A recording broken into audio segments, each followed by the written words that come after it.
Mic 1000. Cantik kan? Bagi saya cantik lah. Oh ya.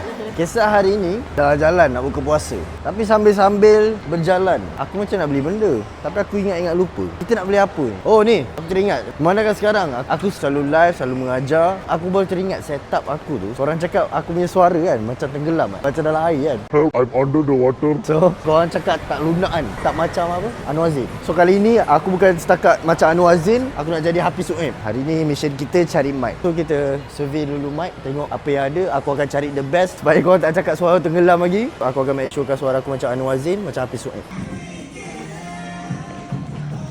Lock lah, lock. Kenapa aku ambil dua? Sebab yang satu ni untuk suara Anwar Zain, yang ni untuk Hafiz Uim. Mic 1000 untuk layan live, untuk borak dengan korang. Dalam setiap live aku tak pernah minta duit pun kat korang untuk aku mengajar. Aku mengajar, minta semangat, minta tap-tap. Korang tak payah bagi apa-apa pun. Ni untuk korang ni, aku spend 1000 ni. Ini baru mic.